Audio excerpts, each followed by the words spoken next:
Hey, what's going on YouTube? Thank you for coming back to the final episode of 2016 of Scattered Brilliancy. My name is Travis, and I ain't gonna say we made it. I'm not gonna say we made it because we still got 2 more days to get through. But it's the 30th. Tomorrow's the last day of 2016. And if I never see another year like 2016 again, I will be actually okay. I will be alright.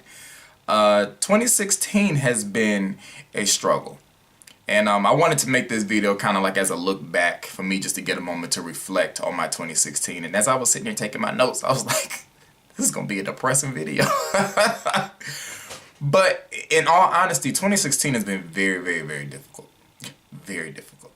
I mean, when I think about everything that's happened in this year, in these last, 363 days,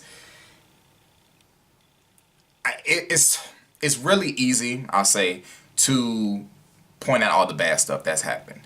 I've always said my little stupid analogy is if you look at a blank white sheet of paper and you throw some ink on it, it's very easy to just focus on the ink that's on the paper. But the ink can be covering 2% of the paper. You still got a whole other 98% that's still clean and pure and white and everything, but we don't pay attention to that. So yes, a lot of bad stuff has happened in 2016, but at the end of the day, I have to be honest and recognize that I am still here to be able to reflect on 2016. You are still here to be able to even see me reflect on 2016, so that definitely means something. But that doesn't mean I ain't gonna talk about it today. So just for my city alone, my state alone, being from Charlotte, North Carolina, we have been going through it this year, like a lot, from HB2, the bathroom bill being passed, because it all started with Charlotte, and I think this all because it happened like January or February. Charlotte passed the ordinance about transgender people being able to use the restroom of their choice, and then Governor Pat McCord was like, no you don't, and then they passed, HB2, which stripped them of that right, as well as stripped a lot of people of rights. A lot of people focused, HB2 it's called the bathroom bill, but that was not the only part of the bill, but that was definitely the part of the bill that got the most news coverage. There was stuff about discrimination, not just about transgender people, but just discrimination in general, and people being their right to sue employers because of discrimination. Those kind of rights were taken away. But, most people just focus on the fact that transgender people couldn't use the restroom that they wanted to use anymore, and that they were required to use the restroom of their gender on their birth certificate. I swear, I live here and I still don't even know what to say and what not to say, who to offend, who not to offend. I ain't trying to offend nobody, but we lost so much business in Charlotte because of that bill. North Carolina in general lost so much business, so much revenue, just left, up and left. The NBA All-Star game, which I wasn't going to anyway, left, but that was millions of dollars that the city was going to gain and was going to be a really good thing. Championship games were moved. I think maybe a couple of performers, canceled their North Carolina dates. What else? Amazon was supposed to be expanding here. PayPal was supposed to be expanding here. And they all was like, pause. Nope, not happening. So all in all, it's just really, really, really unfortunate that North Carolina has taken so many hits. As a teacher, I've been waiting for them to be like, well, because we lost this money, y'all getting a pay cut, which, they can't possibly cut up. They could, but I couldn't imagine them possibly cutting our pay any more than it's already been cut, just because we're like number 44 in the ranking of teacher pay. So, but it's just been rough. And then at the same time, I never talked about it in a video. It almost made me feel like we were being, how can I say this without offending one last person in this year? It was almost like people were trying to force North Carolina to conform to a certain way of thinking. Now, I'm not going to say that way of thinking is right or wrong, but it was almost like, oh, you don't think transgender people should be able to use the restroom of their choice? Let me take away your money. Which I think is kind of messed up, but, whatever. So that was a big thing that was happening in North Carolina this year. And then let's not even talk about the death of Walter Scott. Was it Walter Scott? Keith Scott? Oh, Lord, I don't forgot his name. Hold on, y'all. Because there was a case in South Carolina, I think that was last year.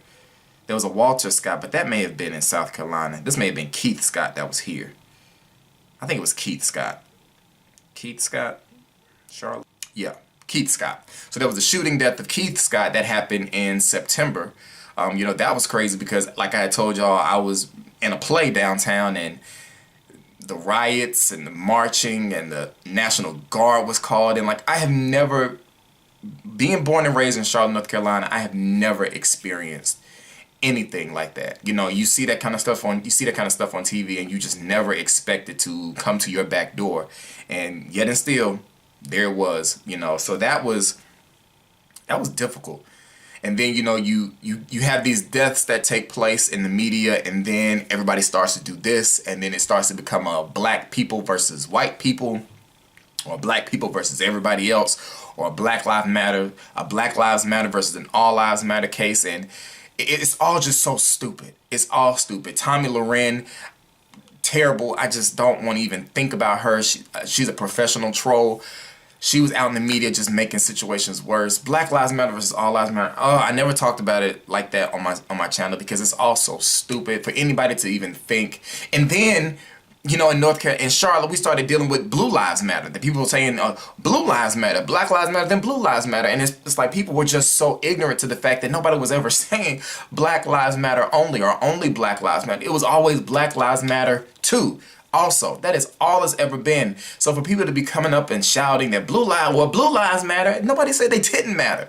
You know, I never understood why and I'm just going to say black people because I'm black, and I'm going to speak for myself. I never understood why when we as black people take a stance and we say that we're proud of ourselves and we want to take up for ourselves, that we're now saying we're anti this or anti-X. Like that never has been the case. You know, Beyonce did a Super Bowl performance earlier this year, and because it was pro-black, that meant it was anti-police. Like, I just don't get how people draw those conclusions that being pro-black means you have to be anti-white or you have to be anti-everybody else. No, I can be pro-Disney and be pro-Universal Studios. I can do it. I can be both, you know. But don't be offended when I have pride in who I am, and when I want to say I'm black and I'm proud. And I don't know if I've ever said on this channel, but be it known from this day forward, Travis is black and he is proud. I'm not ashamed of my blackness. I'm not ashamed of my black people, and I stand up for my black people. Black lives do matter, period. And there's no explanation to go along with it. Let me get back on track of what I'm supposed to be talking about. Right. So aside from all of this stuff that was going on in the city, you know, I had personal stuff that I was dealing with. You know, my wife and I got married.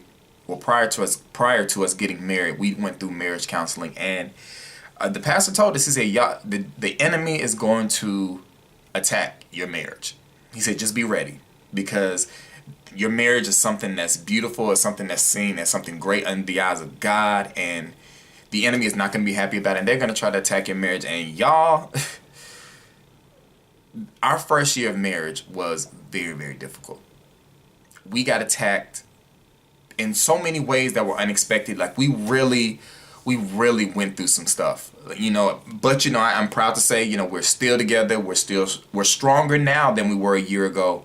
And we're more in tune with how to deal with things when they get really bad, because things got bad this year. And it's not anything that I would ever talk about on this channel, at least not right now, because it's none of y'all's business. It's not anything we talk to our family about, because that's what you're supposed to do. When you get through those hard times, you work through it with the person that you're with. You don't go out and blast your spouse. You don't go out and blast anybody that you're having. You don't do that. You take care of stuff in-house, and you work together, and you stay together. That's for better or for worse. You know, we put our vows to the test. That's what we say. Through sickness and in health, we've dealt with so many health issues. And 2016 has been unreal. Again, something that I never talked about on the channel. And one day, eventually, we will sit down and we'll talk about it. But just right now, it's still all too fresh. We've dealt with some health stuff, been at the emergency room, just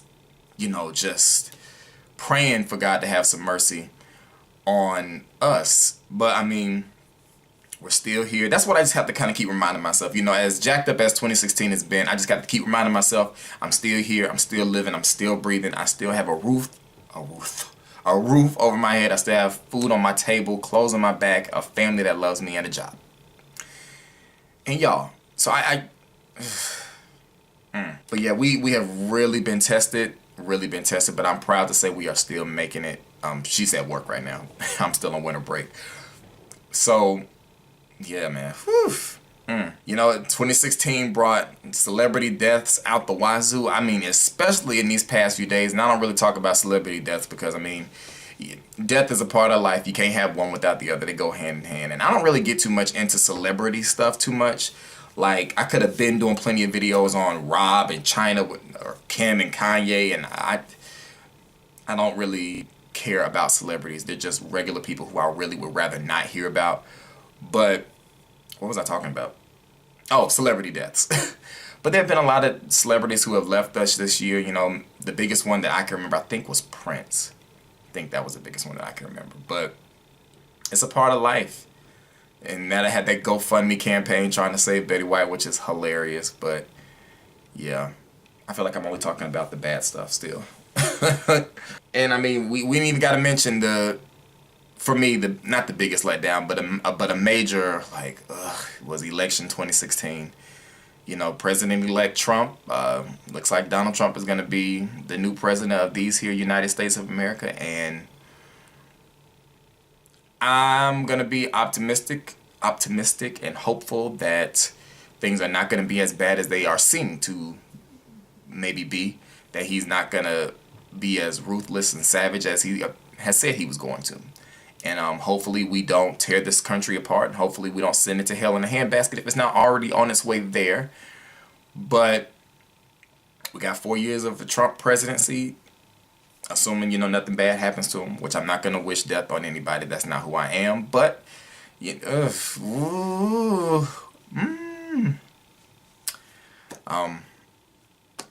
We'll see what happens with that. I'm not looking forward to the Obamas leaving.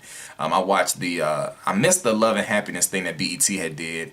I think they did it last month. I watched it last night, and it really made me sad. Like, these past 8 years with them has been cool. Now, that doesn't mean I agree with everything that he has done. I don't agree with every policy that he's put in place, and who would?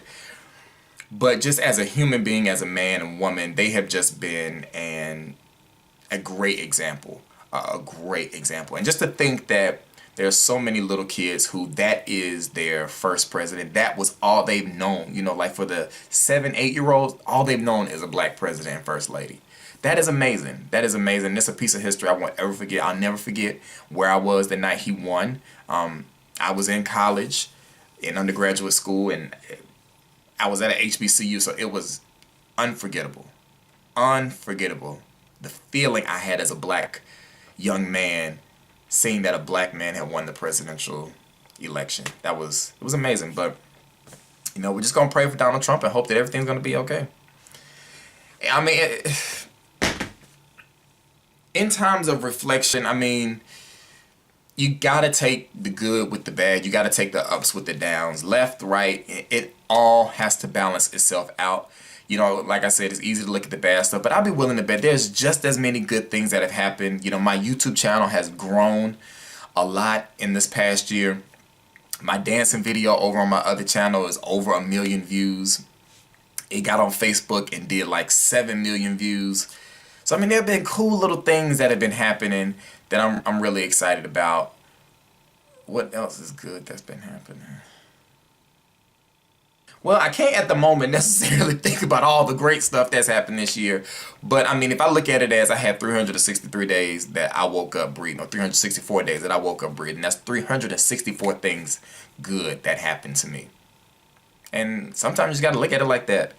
So, as you all are wrapping up your 2016, just be reflective, be happy, you know, that we made it. Granted, everything didn't work out the way that we wanted to. We didn't get everything we want, you know, myself included. Plenty of letdowns, but we weren't let go of. I guess you can look at it that way. We're still being held on. I can't say who you're being held on by, but I know that I'm being held on by my Lord and Savior Jesus Christ, and He's looking out for me and mine. And I'm very appreciative about that, and I thank Him every day for it. And I just want to thank y'all one last time in 2016 for watching my channel, for watching my videos, for just supporting, for commenting, liking, disliking, sharing, whatever it is that you've done to help grow my channel. I truly do, from the bottom of my heart, appreciate it. I'm looking forward to 2017 and everything that's going to bring from my channel for my channel. My words are all messed up.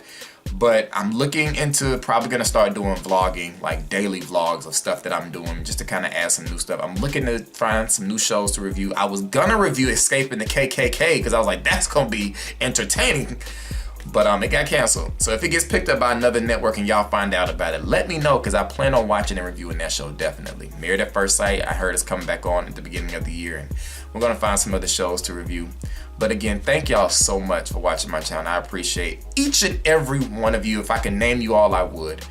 But take care of yourself, take care of each other, spread love, not hate, and I will see you all again, God willing, in 2017. So for 2016, Scatter Brilliancy, Travis is out.